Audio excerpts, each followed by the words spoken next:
3 de maio de 2025, neste sábado da segunda semana do tempo da Páscoa, a Igreja celebra a festa do martírio de São Filipe e São Tiago Menor, apóstolos. Em nome do Pai, do Filho e do Espírito Santo. Amém. Meus queridos filhos e filhas, muito bom dia, sábado, nesta manhã deste sábado, uma alegria nos encontrarmos. Sintam-se todos bem acolhidos, bem-vindos. E hoje a igreja celebra a festa destes dois importantes apóstolos, né? São Filipe e São Tiago. Como no grupo dos apóstolos tem dois dos apóstolos se chamam Tiago, a igreja chama um de menor e o outro de maior, né? O Tiago maior é aquele que é o filho de Zebedeu, irmão de João, né? E o Tiago menor é o outro Tiago, este que escreveu uma das cartas que estão no corpo do cânon bíblico. Muito bem. Vamos primeiro falar de Filipe, né? Filipe veio de Betsaida, tem um nome grego, mas ele era judeu, né? Várias passagens bíblicas mostram a presença desse apóstolo, por exemplo, na multiplicação dos pães que Jesus opera. Antes de multiplicar os pães, Jesus pede para que os apóstolos possam comprar pães para distribuir para a multidão, e Filipe é aquele que fala que está preocupado porque não tem dinheiro suficiente para comprar pão para tanta gente, né? Depois também nós vemos a presença de Filipe lá na última ceia. Filipe pede para Jesus, Jesus, mostra-nos o Pai, né? E depois Jesus vai dizer: Filipe, quem me vê, vê o Pai. Ou seja, né, eu sou a presença do Pai, eu sou a presença do Pai, eu sou Deus com o Pai, de modo que quem olha a minha humanidade vê de maneira material aquilo que é eterno, que é divino. Eu e o Pai somos um. Olha que bonito, né? E Filipe quem pede, nós queremos ver o Pai, né? Nós queremos ver Deus. Também Filipe ele testemunha Jesus com a própria vida. Depois ele vai evangelizar na Grécia, na Frígia, em Herópolis, e vai ser martirizado. Não sabemos com bastante pontualidade ou certeza se Filipe foi apedrejado ou se ele foi crucificado de cabeça para baixo, como Pedro, porque nós temos esses dois relatos na tradição da igreja. E também nós celebramos agora São Tiago, falando um pouquinho de São Tiago, chamado menor, né? São Tiago era primo de Jesus, parente de Jesus.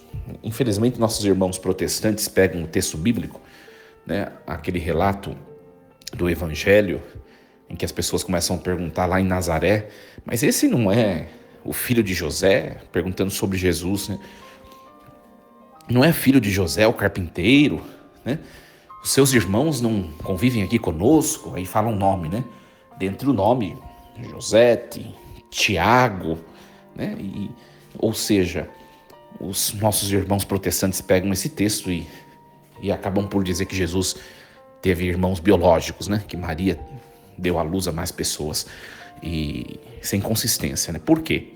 Porque nós sabemos desde o início da era apostólica, a tradição nos informa, né? Que Tiago era filho de Cleofas e também da chamada Maria de Cleofas, lembrando que a mulher levava o codinome do seu esposo, a Maria de Cleofas e o de Cleofas. Tiago era filho desse casal, né? E Cleofas era irmão de São José, pai adotivo de Jesus. Então, era primo, era parente distante de Jesus, né? Parente.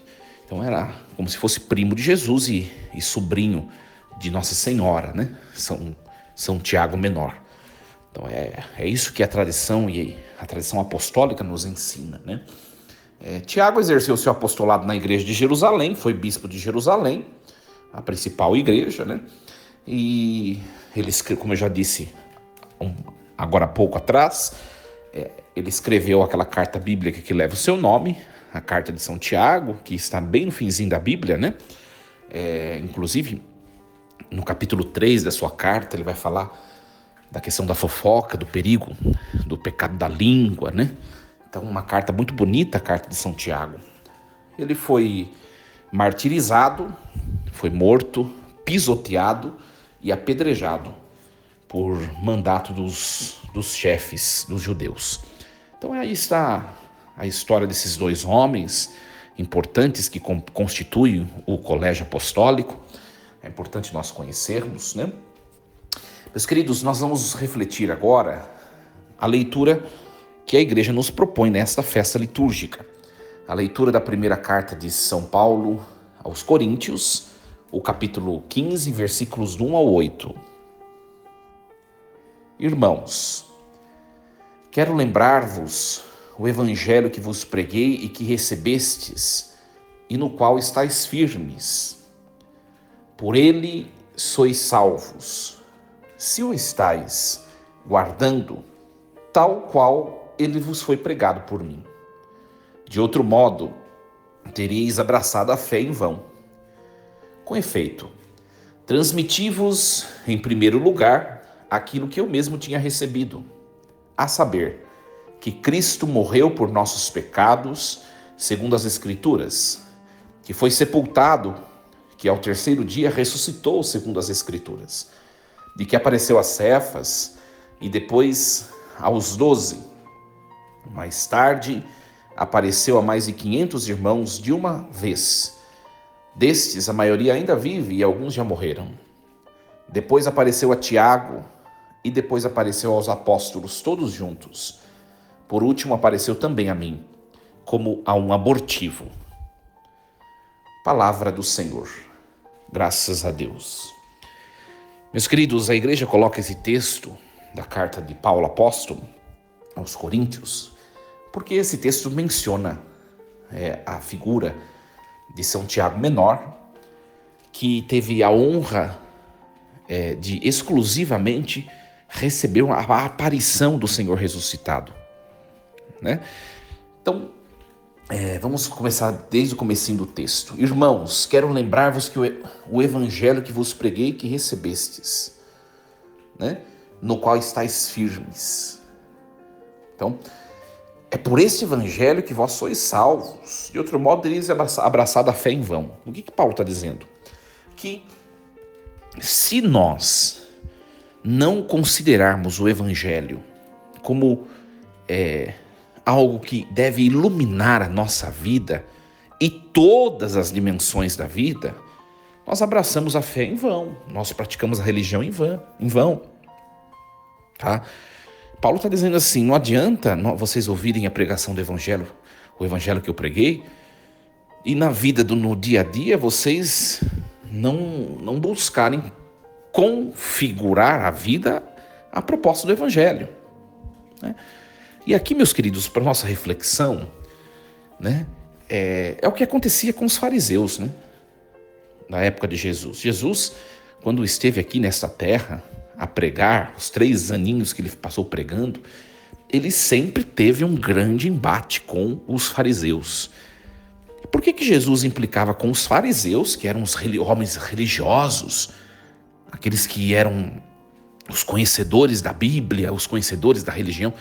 Por que Jesus implicava tanto com eles e não implicava com os pecadores, aqueles que estavam na vida errada?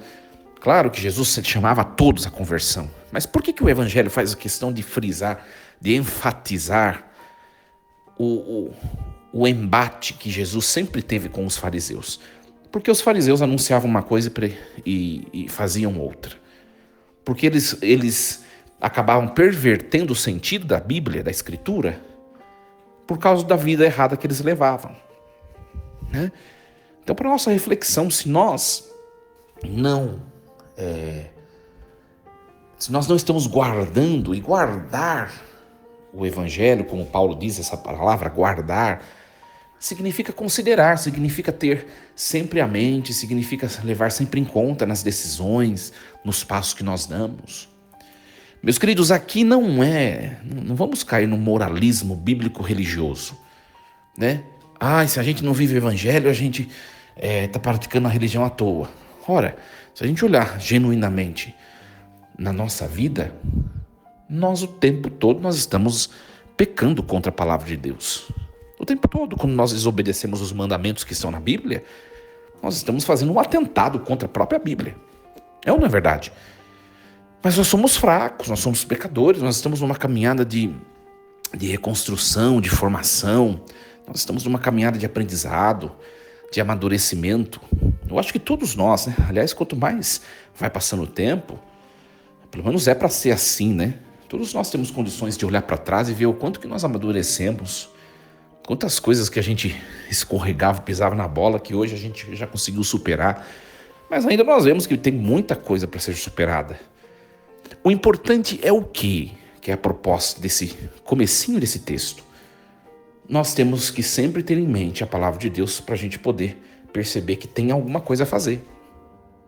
Porque tem gente que pratica a religião e a palavra de Deus não significa nada, sabe? Pratica a religião somente por preceito religioso mesmo, numa devoção estéril, numa piedade popular que não produz fruto na vida. Não adianta nada a religião para isso, né? Vou dar exemplo. Não adianta nada nós sermos pessoas ativas na vida sacramental. Por exemplo, tem gente que vai na missa todo dia. Aí você vai olhar a vida da pessoa, ela não perdoa, ela tem gente engasgada na garganta dela, na goela dela, por anos.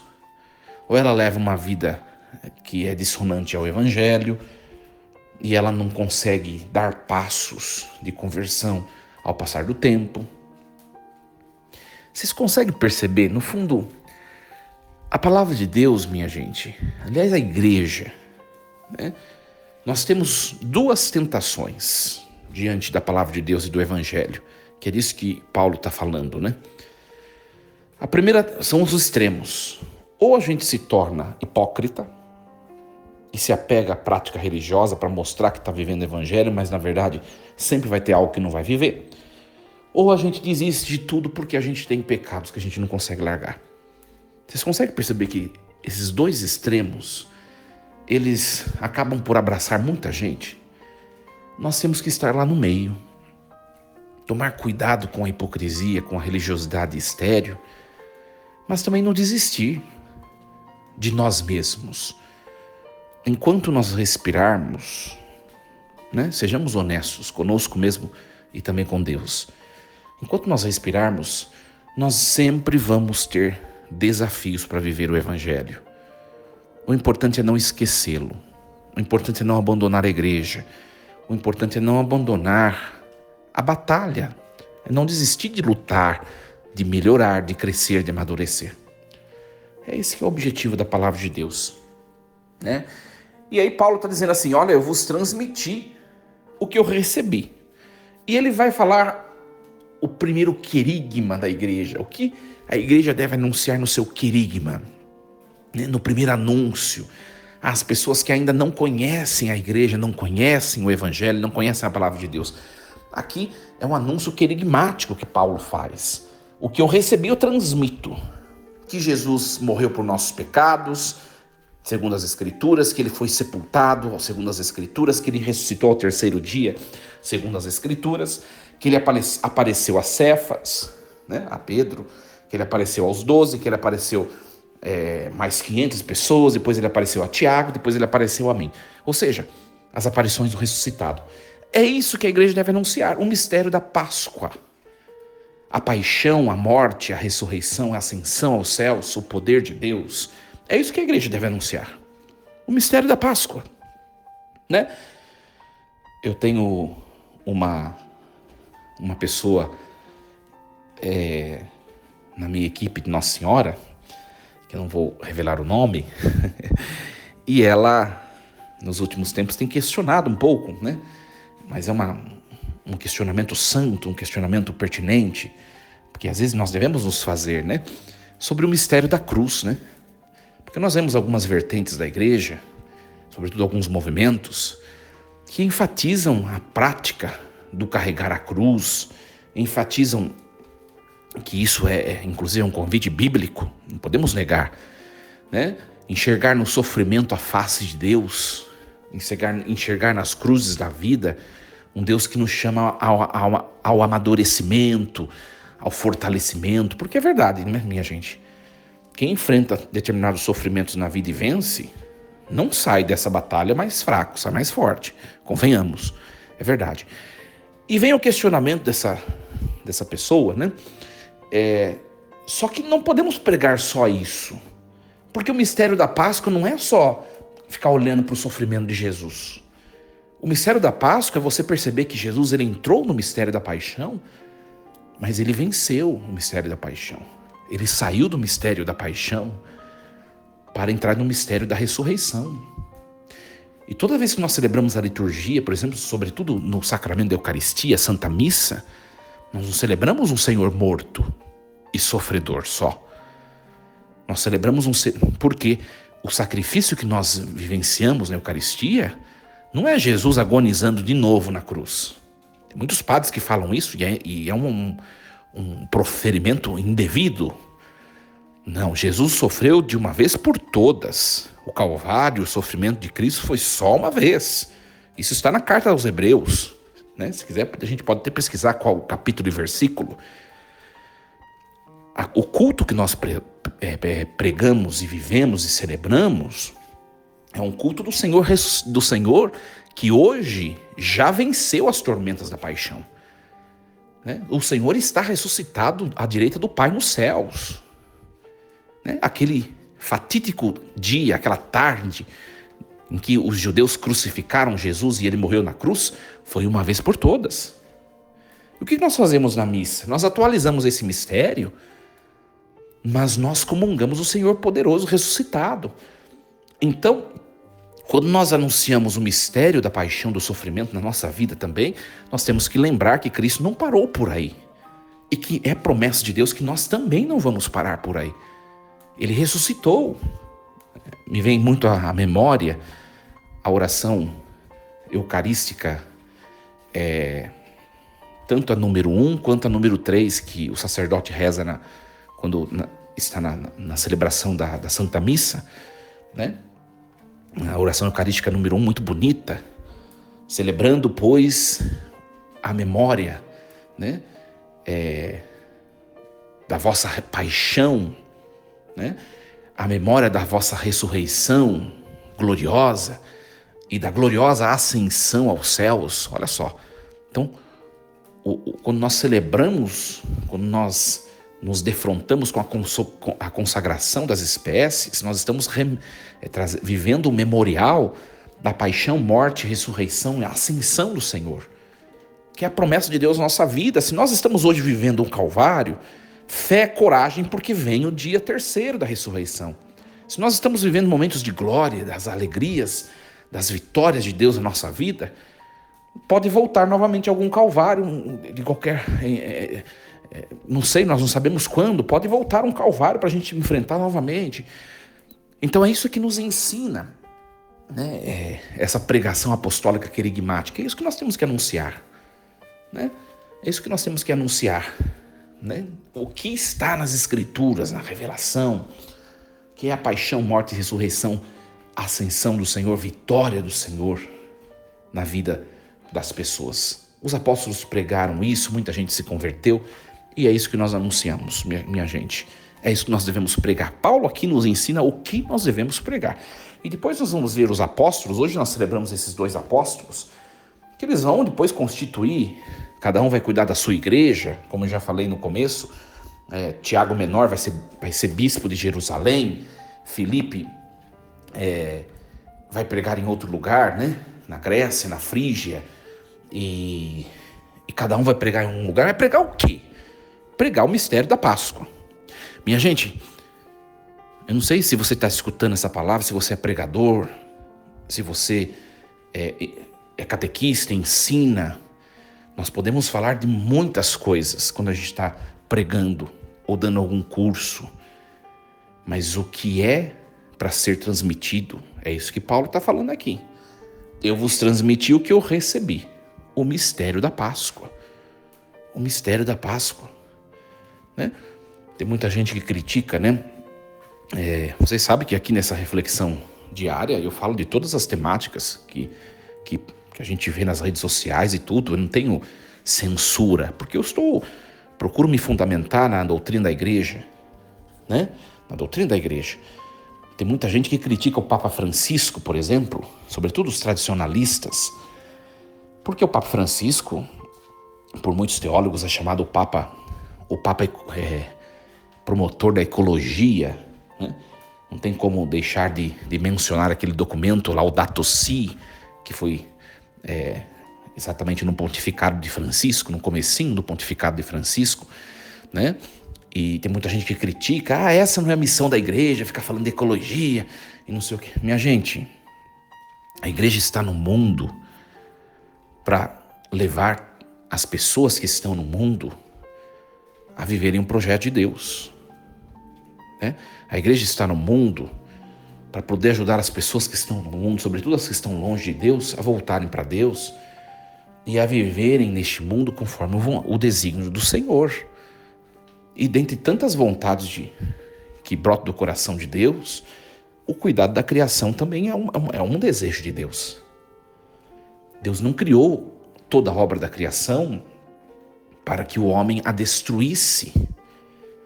Deus não criou, né? A gente tem que entender isso, né? Por isso que a igreja prega o cuidado da casa comum, que é essa expressão tão forte do papado do Papa Francisco. E isso não há problema nenhum em pregar. E aí volta o que a gente está falando. Mas isso é uma pregação, vamos dizer assim, que é desinente da pregação primeira da igreja, que é a pregação do mistério da Páscoa. Qual a primeira coisa que a igreja tem que pregar, né, para que uma pessoa possa voltar aos braços de Deus? É o mistério da Páscoa, não é a ecologia, coisa. Tudo bem, isso é uma pregação para aqueles que já conhecem o Evangelho, né? Para aqueles que já conhecem, porque não adianta também só uma conversão pessoal, espiritual, ao mistério da vida de Deus, se isso não acaba não se estendendo às minhas ações no mundo. Eu vivo a castidade, eu vivo bem os relacionamentos com as pessoas, eu vivo bem meu relacionamento com o dinheiro, sou uma pessoa justa, equilibrada, eu vivo bem de todas as dimensões. Mas aí, quando eu estou aí no mundão afora, eu poluo o bem da criação, eu não cuido da natureza, eu destruo as coisas. Ora, é um testemunho perfeito? Não é. Mas é claro, a primeira coisa, o querigma, o primeiro anúncio, ele é pascal. É disso que eu estou tentando dizer, não sei se vocês compreenderam, né? No fundo, minha gente, o primeiro anúncio é o mistério da vida, da paixão, morte, ressurreição e ascensão aos céus de Jesus. Mas desse mistério vem tudo aquilo que nós vemos em tantos documentos que a igreja produziu ao longo dos séculos. Esse é o centro da pregação. E dele parte tantas outras coisas. Tantas outras coisas. Quando a gente faz faculdade, né, teologia, a gente também tem uma das disciplinas que é doutrina social da igreja, né? E muitas vezes os seminaristas não gostam, a maioria dos seminaristas não gosta dessa disciplina.